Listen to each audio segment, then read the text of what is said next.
America ने भारत पर कुल 25% टैरिफ लगा दिया है, जिसमें 25% पेनल्टी भी शामिल है। इसका सबसे ज्यादा असर टेक्सटाइल सेक्टर पर पड़ने वाला है।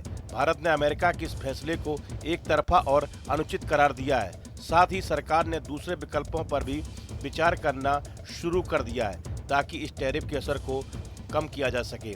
यानी अमेरिकी टैरिफ से कपड़ा उद्योग सबसे ज्यादा प्रभावित होगा और भारत इसके निवारण के उपाय तलाश रहा है।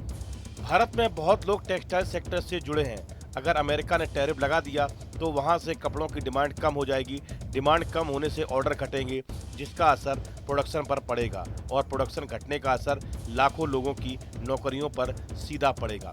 इसलिए भारत सरकार अब अमेरिकी बाजार के अलावा लगभग 40 अन्य देशों में गारमेंट एक्सपोर्ट करने के विकल्प पर सोच रही है, ताकि रोजगार और व्यापार को बचाया जा सके।